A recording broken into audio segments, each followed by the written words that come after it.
Assalamu alaikum everyone. I hope all my students are okay. Well, if the answer is yes, that's pretty good.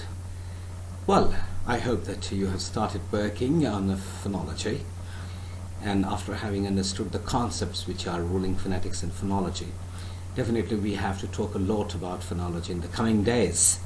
But I hope that there is quite a pretty fine understanding of the concepts which are governing phonetics. At the same time, I also expect that whatever the activities I suggest you people to do, of course during the session and after the session, they are imperative in the sense that without practice, whatever you study, whatever the course it is, remember the most important thing is that you have to get yourself engaged in understanding. And how can you understand? The sign is when you are capable of writing on what you hear or what you watch on the screen. Remember, you should be able to write on that. And so for this particular course is concerned, this is my humble request that you have to get yourself engaged in recording your voice. And it is possible that sometimes that we are not on the right track. Well, what happens when we are recording ourselves? All right, that provides us a lead to understand the phonological rules and of course the application of the same rules. I hope that all the students are very much enjoying, and I'm sure that when you enjoy, that's a question we have to ask ourselves. Yes, exactly. When learning takes place, we start enjoying, and you have to ensure. I'm no one to ensure it, but you are the person who can ensure it that yes, I am enjoying learning. And enjoying learning means that you don't have any sort of burden on your mind. You don't have to take pressure. Feel easy, stay relaxed. All right? So, welcome to session number 20.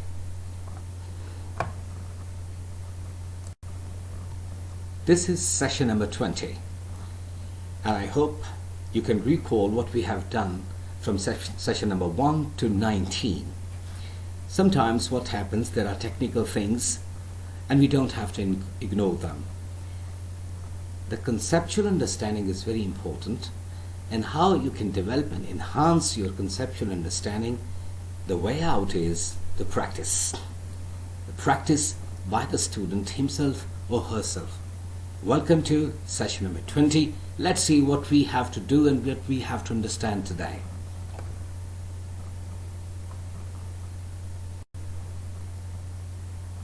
Our today's topic is to understand suprasegmental or prosodic. Okay, we have to understand suprasegmental and prosodic. You don't have to get yourself confused. What is suprasegmental and what is prosodic? Right? It's very important to understand at this time that sometimes these two terms overlap each other. All right? So there is no need to get yourself confused. Stay calm and let's see what we have to discuss today. What we have to understand, basically, that's the most important business we have to do. All right? Well, today I'll start with the views of Anthony Fox. There are many linguists, there are many phoneticians, in fact, who bring forth their concepts, their understanding about phonetics and phonology.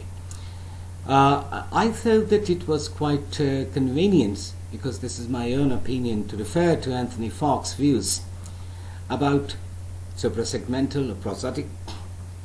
I want to read the lines for you. This is what Anthony Fox feels. And then definitely in the coming slide we shall try to understand what his opinions in fact are and what he in fact wants to convey to us. He says, although the terms suprasegmental and prosodic to a large extent coincide in their scope and reference. Now in the preceding slide I was talking about one thing, that you don't have to get yourself confused so far as these two terms are concerned. They overlap. Some people call it suprasegmental, and some of the people, some of the teachers, some of the linguists, some of the phoneticians say no, we have to call it prosodic. Why?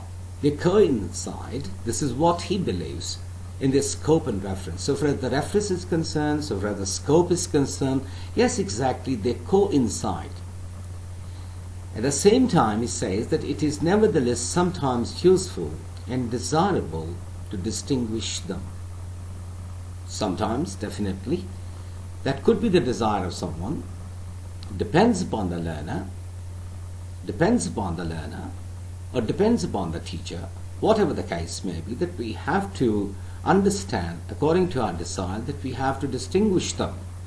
But remember that these two terms, in fact, suprasegmental and prosodic, they coincide. He further says that simple dichotomy, segmental versus suprasegmental. I hope you understand segmental. When we talk about the segments, I hope by this time you understand what is a segment. If I talk about phonemes separately, definitely I'm talking about the segmental phonology. And I hope that you understand by this time that there are 44 traditional phonemes we have in English. And I think it is imperative to understand them comprehensively before jumping into the world of suprasegmental. Because last time when I was talking to you people in session number 19, I made the point when I just brought before you some of the terms, some of the features of suprasegmental phonology. And I requested you that you must remember them. Because in the coming days, what we need to do is that we have to understand them by analyzing them through certain examples. So, he says that simple dichotomy, segmental versus suprasegmental, does not do justice to the richness of phonological structure above the segment. This structure is complex. Yes, exactly. When we talk about suprasegmental,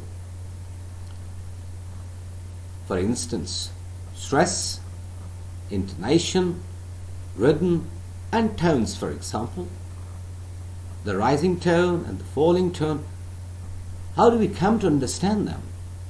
As I told you that it is not possible for any person to understand phonology in isolation unless until those rules are applied in the connected speech.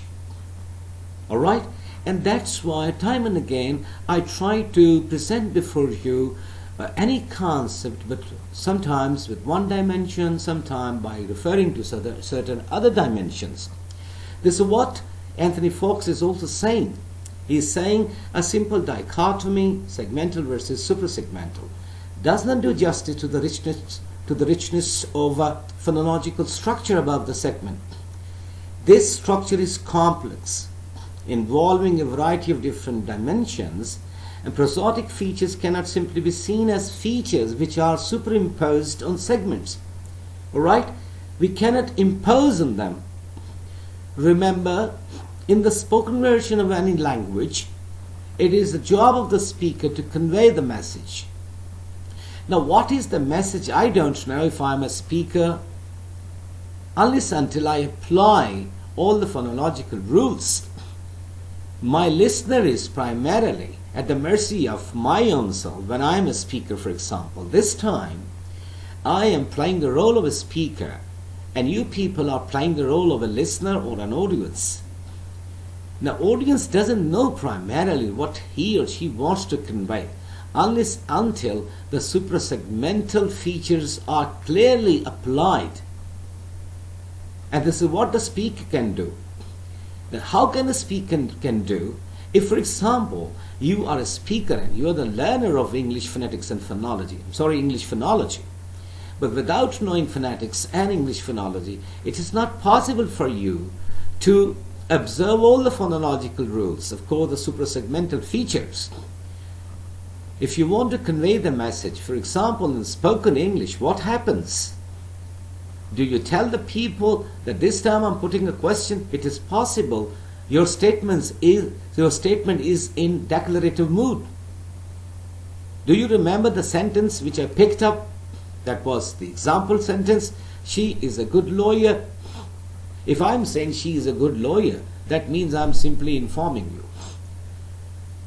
But I want to make a distinction. If I say she is actually a lawyer, then I can emphasize the word she. She is a good lawyer. That means I'm talking about one particular girl or a woman. I am distinguishing her from others. And if, for example, I want to convey some sort of taunt, I can say, she is a good lawyer. Or I can say, she is a good lawyer. That means I am saying, who has told you that she is a lawyer? She is not a good lawyer, she is average lawyer. And if I am saying, she is a good lawyer, that means that you can trust her so far the legal matters are concerned. So it's very important that we are not superimposing the suprasegmental features of phonology. They make the concepts clear, they make the message clear, they make the intentions clear, they make the message clear. If you want to have the clarity of a message, remember we have to apply suprasegmental features on what we are saying. Is it clear? Having said that, that means that more importantly, a distinction can be made between suprasegmental as a mode of description on one hand and prosodic as a kind of feature on the other. Alright? What happened in fact? What are suprasegmentals then? Mode of description. And prosodic is a kind of feature on the other hand. Alright? It's a typical feature in fact we are talking about. Feature of suprasegmentals. Or in other words, we may use the term suprasegmental to refer to a particular formalization in which a phonological feature can be analyzed in this way, whether it is prosodic or not. Because we are determining the message or the intention of the speaker. This is what time and again I have been emphasizing, that if you want to know, for example, if there is a class, you are sitting in the class, and I ask you that I'm going to use one sentence for 3 times or for 4 times.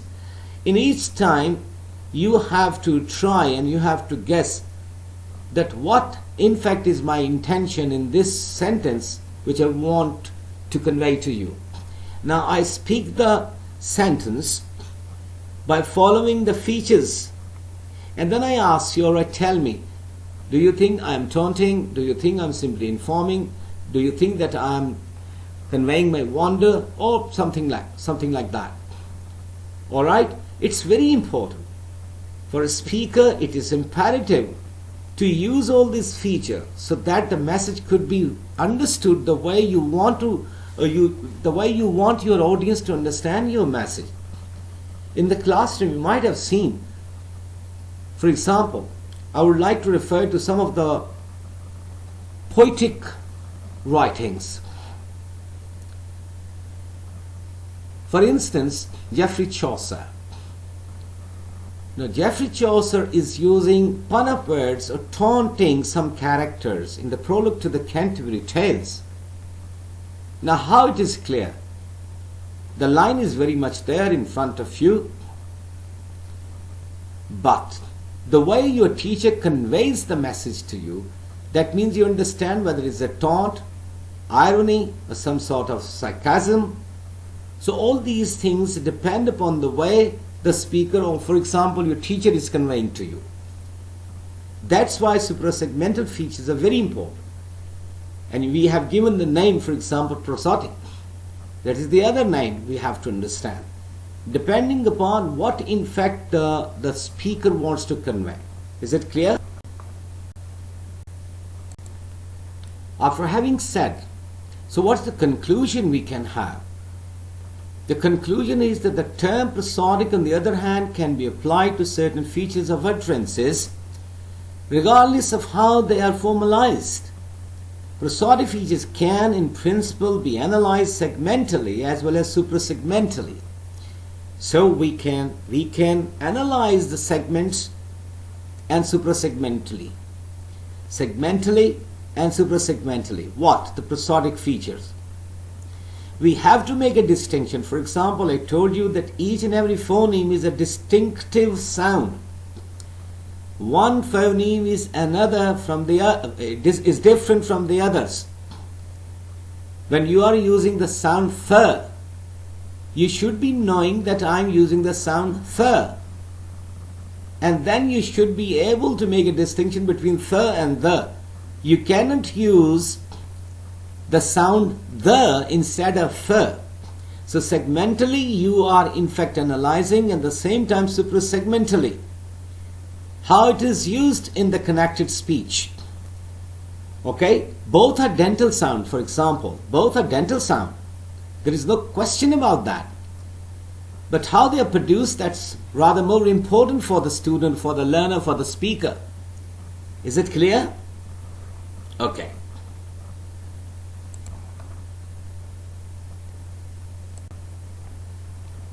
Well, I think it is appropriate to talk about segmental and suprasegmental concepts. It is possible that there could have been some sort of misunderstanding, some sort of confusion so far as the learners are concerned. Now, what we have been doing so far, that's very important to understand. Let's read the statement first of all, and then we shall be analyzing what we are saying. So far, we have mainly been looking at features concerning individual sounds or phonemes. Features of what? Individual sounds or phonemes. But if we investigate phonetic or phonological detail in this way, we are working on the segmental level, since each phoneme is usually assumed to be one segment of speech. My dear honorable student, this is what I have been telling you, that unless until we understand each and every phoneme individually, it becomes difficult to understand when we apply the suprasegmental rules or the suprasegmental features. It is the individuality of the phoneme, in fact, that enables us to apply suprasegmental features. Since we are now talking about the phonology of English, and phonology of English means that we understand the individuality of each and every phoneme as an individual identity. So each phoneme is a separate segment. Always remember, if we have ch, there is j. We cannot mix ch with j. If there is m, there is n. Both are nasal sounds, but we cannot mix them. If we have f, we have got v. Both are labiodental sounds, but there is individuality of each and every phoneme in English. Always remember. And this individuality primarily enables us to understand that how we have to understand the suprasegmental features. Because we are concerned with stress, we are concerned with syllables, we are concerned with monosyllabic words, we are concerned with double syllabic or triple syllabic, something like that. So it's very important that we have to talk about, first of all, the segments. The understanding of segmental phonology, of course, the understanding of each and every phoneme that has got individuality enables us, in fact, to understand the suprasegmental features. Okay?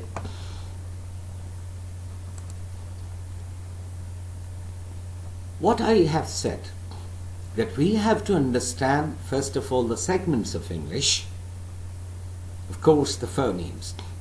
Now look, over here we can see that once we move on to look at larger chunks of speech that span a number of segments, such as whole words of phrases, etc., we are dealing with features on the suprasegmental level. This is what I have been talking to you, that remember, without understanding the individual sound or the phoneme, it becomes difficult to understand the suprasegmental features. What is the expectation of suprasegmental level? Because we are applying all the phonemes where definitely they make words and then phrases and then sentences. Remember, in the connected speech, it is not possible to stand or to wait for one individual phoneme that one is using or not.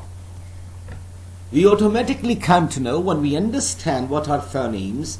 For example, as a learner, if you know all the 44 sounds of English or the phonemes, you know what are the syllables there in the word, and you know at that time because you are applying the suprasegmental level. For example, if the word has got 2 syllables, if a speaker is stressing both the syllables equally, do you think his suprasegmental feature or the application of suprasegmental feature is okay? No, it is not okay. If I say, for example, the word table, alright, the first syllable is stressed, table. But if I say table, so that means I am not applying the suprasegmental feature appropriately. So this is what I am saying, that once we move on to look at larger chunks of speech that span a number of segments, such as whole words or phrases, we are dealing with features on the suprasegmental level because we are engaged in producing sounds. Each sound is an individual sound used in a word, and then phrases, and then sentences. In the coming days, when we shall be engaged in transcribing general English into phonetic transcription, this is what you will see. Because we are more concerned with the sounds we hear. If I am speaking English and if I ask you, all right, transcribe whatever I am saying. So that means primarily you are concerned with the audio quality of my speech. And you are supposed to be writing down in phonetic English, phonetic transcription, where you have to get yourself engaged in writing all the symbols and signs of English language. Of course, 44 traditional sounds.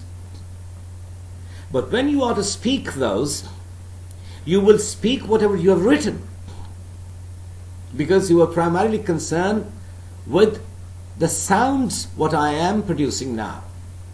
Alright, the next statement is, for example, as suprasegmental phonetics and phonology represent fairly complex areas of research, we can only explore them very superficially here by taking a brief look at the 2 phenomena of word stress and intonation. It's quite complex, always remember.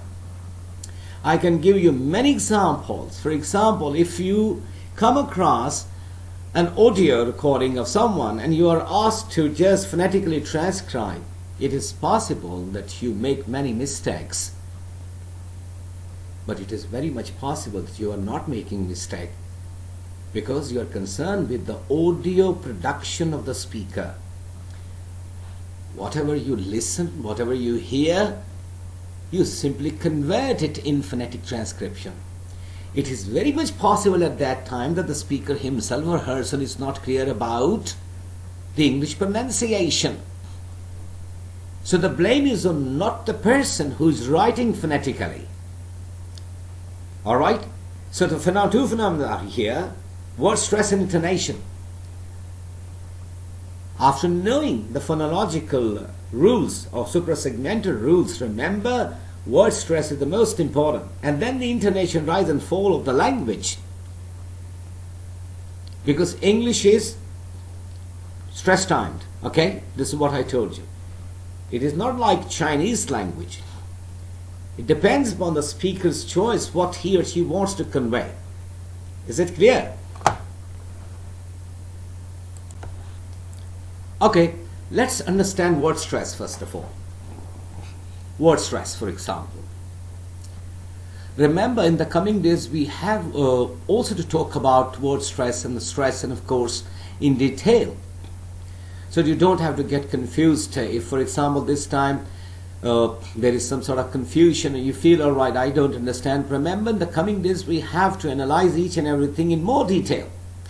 All right, so we shall be having more details on each and everything. So for the time being, if something which you don't understand, remember, you can put a question right during the class, no problem at all. Remember, in polysyllabic words, one or more syllables tend to have higher emphasis on them than others. Remember, if there are more than 2 syllables in a word, what happens? One syllable, or maybe sometimes more than one, there is higher emphasis on them. For example, the word congratulation. Congratulation. I am not saying this word as congratulation. If I say this word as congratulation, that means I am emphasizing all the syllables equally, which is absolutely wrong. As I told you, for example, in polysyllabic words, sometimes one, sometimes more than one syllables, they are emphasized. The way I am saying congratulation. Lay is a syllable where I have to give more emphasis. Are you getting my point? Congratulation. I cannot speak this word as congratulation. That means I am stressing each and every syllable. So this is absolutely wrong. Then this phenomenon is known as word stress. Always remember, this phenomenon which I am presenting before you, that in polysyllabic words, not one syllable, not sometimes more than one syllable is or are stressed. But remember, each and every syllable is never stressed. Never stressed. For example, the word I uttered before you, congratulation. How many syllables are there? 5. Absolutely right. You're right. So out of 5 syllables, I'm stressing only one syllable, that is lay. Congratulation. Congratulation. So this is what is the phenomena that is popularly known as word stress. And it is as opposed to emphasizing particular words within a larger unit, such as a clause, which is usually referred to as sentence stress. I am not saying this word as sentence. Okay? Sentence. Sentence. I am not saying sentence. Alright? So word stress is something else. Sentence stress is something else. This is what you have to understand. It's a very important thing you are listening this time. There is a distinction in between word stress and sentence stress. Remember, in the connected speech, what happens is that we are speaking in a flow. But since we are the students of phonetics and phonology, that's why we have to concentrate on the speaker's language, or what is the pronunciation of the speaker when he or she is speaking English, whether he or she is following word stress or sentence stress or not. This time, I'm trying my level best to stress the words the way they should be stressed. Since I am also involved in sentence stress, I'm trying to, it's quite natural for me what I'm speaking to you. Now you are the listener, you know whether I am using the stress pattern or not. Sometimes, for example, you are listening to me, I'm not stressing each and every syllable of each and every word. Word. Single syllable is there. Word. But when there are 2 syllables, what happens? I have to stress one syllable. For instance, if the word is a noun, there is a different scheme of work I have to follow. But if the same word is used as a verb, I have to stress in a different way. For example, the word record and record. If it is a noun, I have to say it as record, and if it is a verb, I have to say record. So the second syllable is stressed if I am using the word as a verb. Are you getting my point? Then, word stress can sometimes be used distinctively. For example, in distinguishing between homograph verbs and nouns, such as permit and permit. Permit and permit. Permit is, what is this? Is it a noun or a verb? Yes, of course, it is a noun, permit. And permit, it's a verb, permit. I'm allowing. Permit, what you call in general English permit. You might have heard people saying this. It's permit and permit. In permit, remember the first syllable is stressed. Permit. But when I say permit, that means I'm stressing the second syllable. That means that the speaker is telling us that I am using the word permit, permit, as a verb. So I hope that now you are understanding what is the significance of suprasegmental features. This is what now the speaker is telling us, that whether I am using as a noun or as a verb. Is it clear? Now let's talk about intonation. In intonation, the frequency of vibration of the vocal folds is modulated in order to achieve particular effects on the speaker. I repeat, in intonation, the frequency of vibration of the vocal folds is modulated in order to achieve particular effects on the speaker.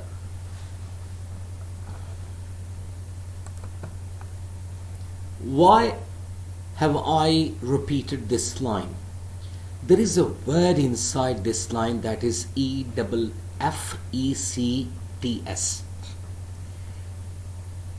Effect. But there is a word AFFECT. Now, how we make the difference between effect and effect? I have not said effect on the speaker. I said particular effects on the speaker. Are you getting my point? The intonation is frequency of vibration of the vocal folds. The frequency is modulated in order to achieve what? In order to achieve particular effects on the speaker. For example, these effects may be attitudinal. These effects may be attitudinal in that, for example, a relatively level intonation may convey boredom or serve to distinguish between syntactic units of declarative or imperative versus interrogative nature. Now, this is what I have been telling you. Now the line is in front of you, and this is what I have been emphasizing. So what happens in fact? We try to understand the attitude of the speaker. Whether the speaker is presenting before us something which is a statement, something which is an information. Sometimes there are certain questions. Remember, the sentence could be simple. There is no question mark at the end of the sentence. For example, she is a good lawyer. There is no question mark at the end of the sentence. But remember, sometimes I can raise the question, how? By intonation or with the help of intonation. She is a good lawyer. I am putting a question. Is it so that she is a good lawyer? She is a good lawyer. It is possible, but it is at the same time possible that I am saying with authority that she is a good lawyer. Right? It depends upon the connected speech. I hope you remember the word context. In the connected speech, context is very important. My dear, very honorable students, remember what's going on around you. Today is the world of information world. You're all the time engaged. You've got access to social media, you've got access to many news channels. Remember, there is a problem always when the things are understood without context. It's very important to understand the context in which the things are said. When we try to understand one sentence without the context, it is possible that there can be some sort of misunderstanding. What is communication skills? And what are good communication skills? Right? Communication skill doesn't mean that, all right, I am a good speaker or you're a good speaker. I'm a good speaker till the time I make the things clear. That's exactly the message I wanted to convey. That is reached, that is conveyed because there is some sort of feedback. Okay? And then we have to understand Martin Weiser, published in 2005. Of course, these opinions are very important to understand. In the latter case, the declarative types are often assumed to be signaled by a falling intonation contour, whereas a rising contour is said to convey an interrogative character, although this is certainly not true for all accents of English. Not true so far as, now, it's very important to understand. What is the meaning of falling intonation contour? And what is the meaning of rising contour? This is what I told you. The rising tones, always remember, they have got some sort of question in them. But I'm not talking about all the accents of English. We are not concerned with the accents, all accents of English. We have to follow the model. And the model says, all right, there is a rising tone. Okay, falling intonation contour. Or no question is required. But rising, of course, there are certain questions. Do you remember? Yes, no questions? Yes. And WH questions? Sometimes there is a falling tone. There is a falling tone, it's not a question carrying tone. It's a rising tone, that means there is a question in. She's a good lawyer. She's a good lawyer. That means somebody told me she's not a lawyer, she's a doctor, and you are saying she's a good lawyer. And I am saying she's a good lawyer. Okay? So remember, attitude is very important. We try to understand the attitude of the speaker through the intonation contour. Maybe it's falling contour, maybe it's rising contour. Is it clear? Now, something additional I have to talk about. Remember, in addition to segmental information about speech sounds, many languages make use of prosody or suprasegmental information. What I'm saying? I'm saying, in addition to segmental information about speech sounds, many languages make use of prosody or suprasegmental information. Now, what is that? The second statement makes it clear. Remember, suprasegmental information includes the pitch, loudness, and length of sounds. And these factors contribute to the rhythm and stress patterns of spoken language. What is suprasegmental information?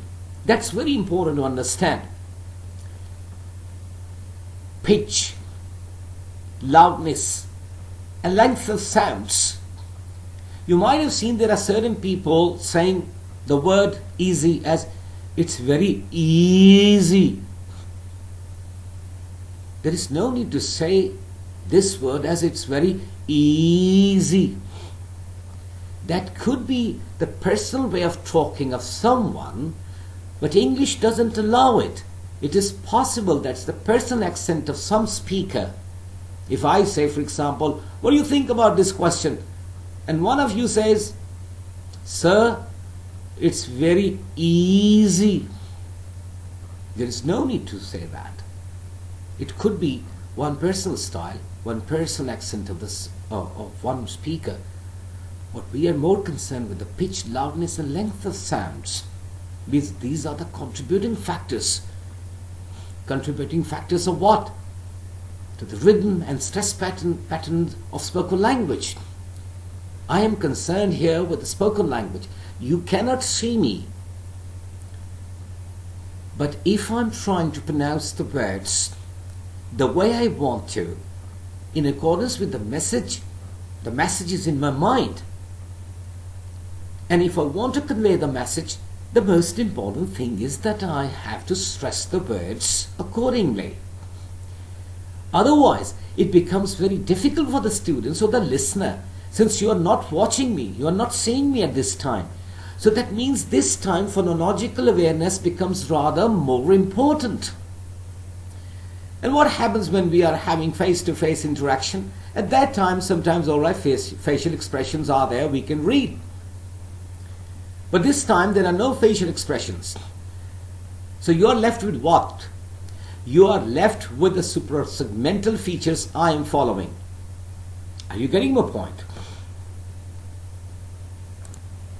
So I think that there is some more discussion required in that area. For example, this particular slide makes the things clearer to you. Remember, languages also use pitch in another way. Not to change word meaning, but to signal information at the level of the discourse, or to signal a speaker's emotion or attitude. When pitch is used this way, it is called intonation rather than tone. English uses pitch for intonation. Let's look at some examples.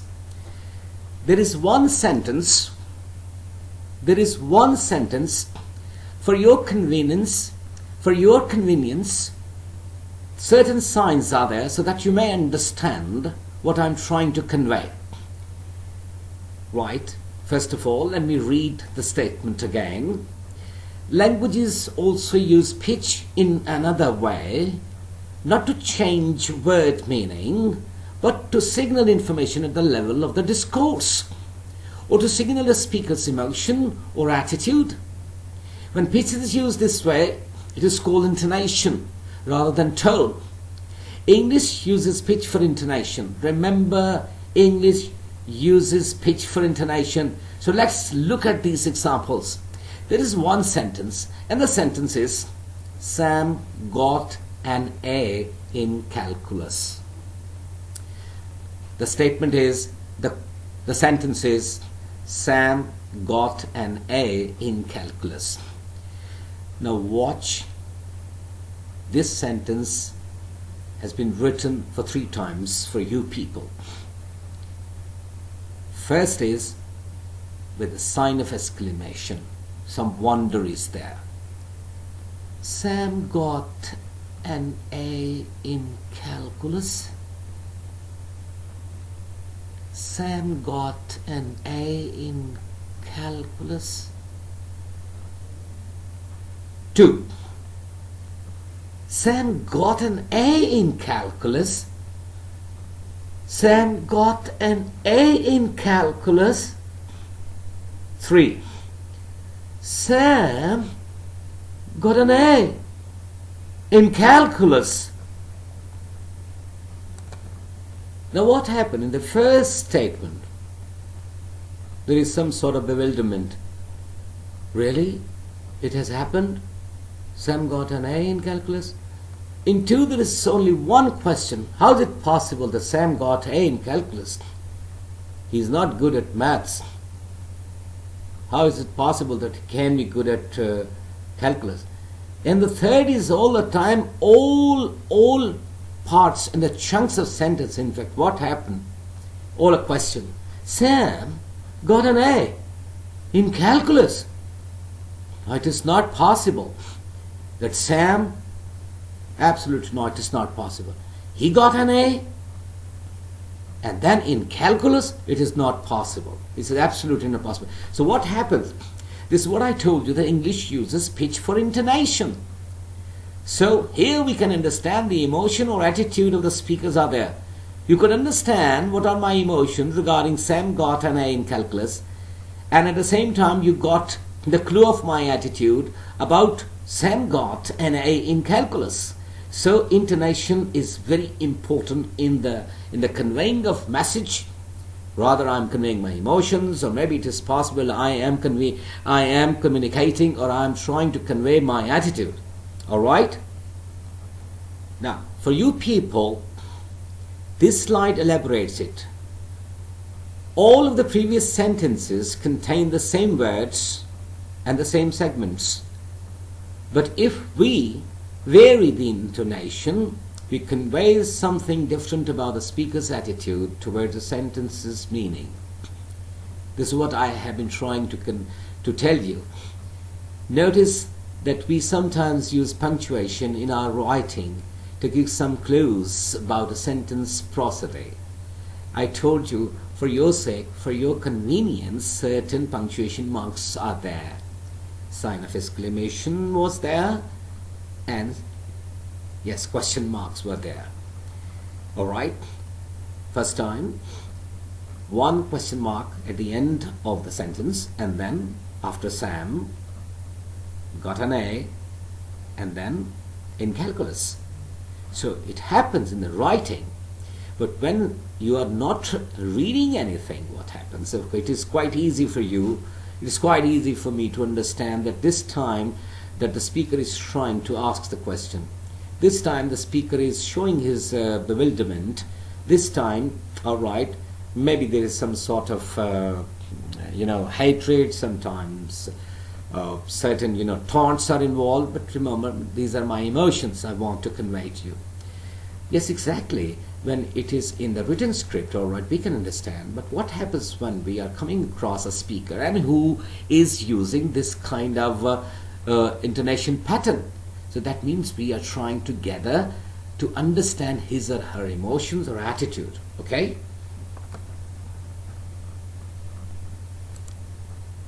Well, my dear students, we started with understanding two things, suprasegmental and prosodic. And after having analyzing each and everything that I used, for example, that these two terms, in fact, they coincide. And after discussion and analysis, and definitely we try to understand this concept or these concepts through some examples, and I just presented before you one sentence, and I try to use that sentence in different ways to tell you that, all right, suprasegmental and prosody. So what I want to tell you, in fact, is that suprasegmental information, also known as prosody. Now, why these two terms coincide? Because suprasegmental primarily is also known as prosody. It's that sound information that's above the level of the segment. This is what we must remember. It is above the level of segment.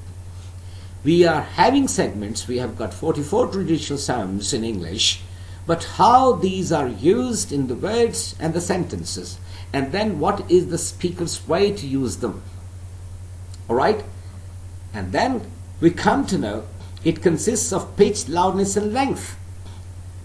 Suprasegmental information, which is also known as prosody, consists of what? Pitch, loudness and length.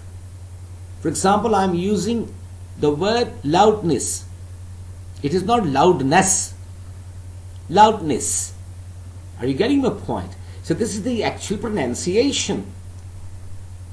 This is what we call suprasegmental information. Remember, many languages use prosody to provide discourse level information. And some languages also use prosody to change word meanings. Sometimes the meanings are changed. Sometimes discourse level information is gathered. Always remember. So far as English is concerned, we are primarily concerned with the pitch, loudness and length of the words and sentences, or maybe the phrases.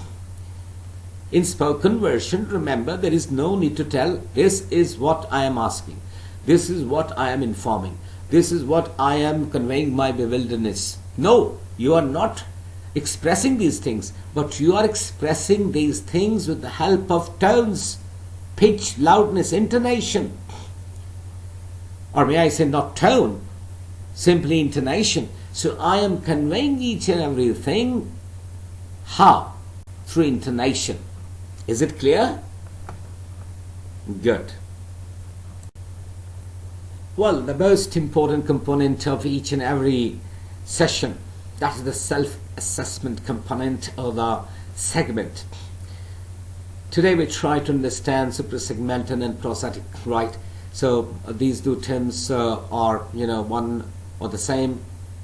All the time you can talk about suprasegmental, whether it is, of course, these are the terms you have come across, and I'm sure that you shall come across again and again in the coming sessions.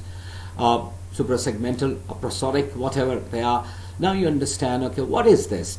When I say suprasegmental, what is suprasegmental level? You can say, all right, it's also known as prosody. In fact, I am engaged in prosody. There is no need to get confused about, okay, suprasegmental level or suprasegmental information or prosody. So one or the same, it's no problem. But the most important thing is that you have to think beyond segments. First of all, you have to understand what are segments.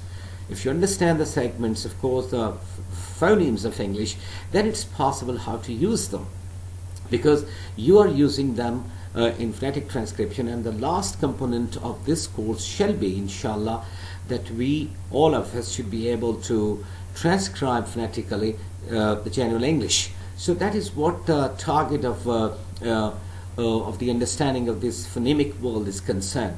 Today, after the end of this session, I want you to please tell me what is your understanding about suprasegmental and prosodic or prosody. So please, you have to write down your answer, and don't forget that you have to put your answer in the folder which I suggested you. I hope you remember. Never forget about the folder. Never forget about putting that answer, whatever the answer is, in that folder, because by the end of this semester, I want you to be a different graduate so far as the understanding of phonetics and phonology is concerned. That's very important. You should be knowing the concepts governing phonetics, and you should be knowing at the same time what are the rules, what are the concepts behind phonological understanding. Of course, the phonological rules are there. There are certain terms you should come across, and I'm sure that by this time you have come across many terms. And I think I still remember I told you that one of the objectives of the course, which is entitled as Phonetics and Phonology, is to understand, first of all, to get yourself familiarized with the new terms or the terms associated or related to phonetics and phonology. So for this session, I want you to express and explain your understanding about suprasegmental or prosodic or prosody. So please write down your answer and put that folder. So from my side, thank you very much, and goodbye and good luck. Stay blessed.